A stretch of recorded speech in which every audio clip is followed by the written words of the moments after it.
بسم اللہ الرحمن الرحیم۔ عرب کی عورتیں حضرت فاطمہ رضی اللہ تعالیٰ عنہا کو بہت ہی غریب سمجھتی تھیں کہ وہ ہر وقت سادگی میں رہتی تھیں، اس لیے عرب کی عورتیں بی بی فاطمہ رضی اللہ تعالیٰ عنہا کو بہت ہی غریب سمجھتی تھیں، اور وہ یہ سمجھتی تھیں کہ بی بی فاطمہ کے پاس کچھ نہیں ہے۔ حضرت بی بی فاطمہ رضی اللہ تعالیٰ عنہا کی صحاوت کی باتیں کچھ عورتیں کرنے لگیں۔ ان عورتوں میں سے ایک منافق عورت بولی کہ میں نہیں مانتی کہ بنت رسول اللہ کے پاس کوئی معجزہ یا کوئی دولت ہے، وہ ہر وقت سادگی میں رہتی ہیں۔ اس بات کو جاننے کے لیے وہ منافق عورت حضرت فاطمہ رضی اللہ تعالیٰ عنہا کے گھر پہنچی تو آپ رضی اللہ تعالیٰ عنہا نے دروازہ کھولا، اس عورت کو اندر بلایا، گھر میں بٹھایا تو وہ عورت بولنے لگی، اے بنت رسول، آپ کی صحاوت کے چرچے سرعام ہو رہے ہیں، آج میں چاہوں گی کہ آپ مجھے بھی کچھ دکھائیں۔ حضرت فاطمہ رضی اللہ تعالیٰ عنہا فرمانے لگیں کہ اللہ تعالیٰ نے ہر انسان کو وہ عطا کیا ہے جو اس کے لیے بہتر ہے۔ بی بی فاطمہ رضی اللہ تعالیٰ عنہا فرمانے لگیں، اے عورت، وہ نعمت دیکھو جو اللہ تعالیٰ نے تمہیں جسم کی صورت میں عطا کی ہے، ان نعمتوں کے آگے دنیا کی دولت کچھ بھی نہیں ہے۔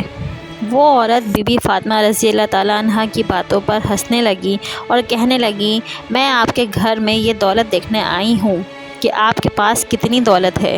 وہ عورت کہنے لگی کہ آپ مجھے کوئی دولت یا کوئی معجزہ دکھا دیں تو میں مان جاؤں گی کہ آپ کے بابا اللہ کے رسول ہیں اور آپ کا خاندان سچا ہے۔ حضرت بی بی فاطمہ رضی اللہ تعالیٰ عنہا نے فرمایا کہ وہاں میرا مصلی رکھا ہے جس پر میں نماز پڑھتی ہوں، اس کو ہٹا کر دیکھو، تمہیں تمہاری مراد مل جائے گی۔ وہ عورت جیسے ہی حضرت فاطمہ رضی اللہ تعالیٰ عنہا کے حجرے میں پہنچی اور اس نے مصلی ہٹا کر دیکھا تو اس عورت نے کیا دیکھا کہ اس مصلی کے نیچے لاتعداد خزانہ پڑا ہوا تھا، ہیرے جواہرات اور کافی سارا سونا تھا، جو وہ عورت دیکھ کر حیران ہو گئی۔ وہ جیسے ہی ہیرے جواہرات نکالتی تو مال ویسے ہی کا ویسے ہی رہتا۔ وہ عورت جیسے ہی بی بی فاطمہ رضی اللہ تعالیٰ عنہا کے پاس آئی تو بی بی فاطمہ رضی اللہ تعالیٰ عنہا اس کو دیکھ کر مسکرانے لگیں، اور وہ عورت بی بی فاطمہ رضی اللہ تعالیٰ عنہا کو بہت حیرت سے دیکھنے لگی، اور وہ عورت آپ رضی اللہ تعالیٰ عنہا سے کہنے لگی کہ آپ کون ہیں؟ آپ تو اتنی سادگی میں رہتی ہیں، آپ کا لباس اتنا سادہ ہے، آپ کے پاس اتنی دولت ہے، میں تو یہ سوچتی تھی کہ آپ کے پاس دنیاوی دولت نہیں ہے، تبھی آپ اتنی سادگی میں رہتی ہیں۔ بی بی فاطمہ رضی اللہ تعالیٰ عنہا فرمانے لگیں کہ اللہ تعالیٰ نے دنیا کی تمام خزانے اہل بیت کے قدموں میں رکھ دیے، اور اللہ تعالیٰ کی مرضی یہ ہے کہ ہم سادگی میں رہیں تاکہ کوئی بھی شخص سادگی اختیار کرنے میں کوئی شرم نہ کرے۔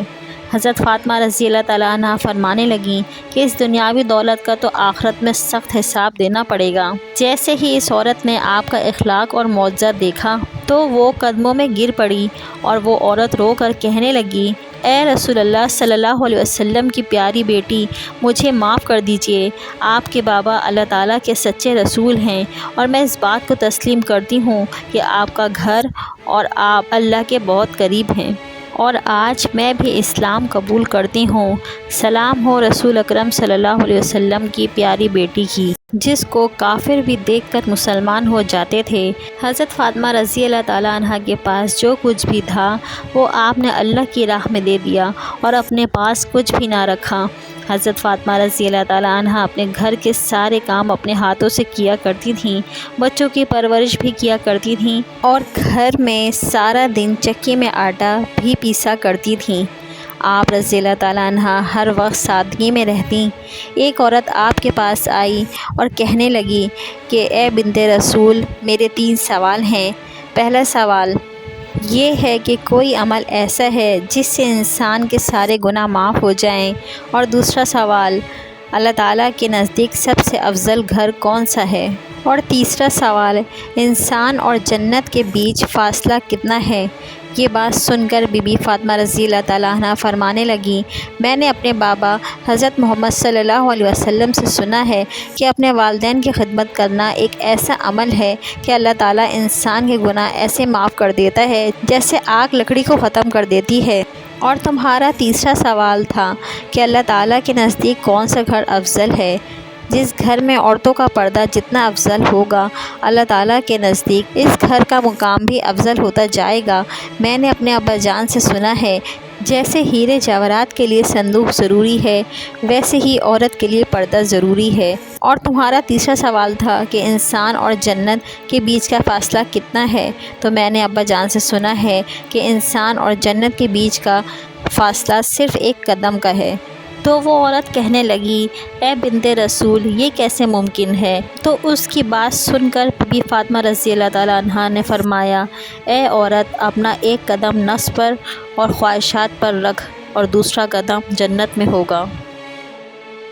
اگر آپ ہمارے چینل پر پہلی دفعہ آئے ہیں تو سچے واقعات اور کہانی کے لیے ہمارے چینل کو سبسکرائب کیجیے۔ آپ کی محبت کا شکریہ۔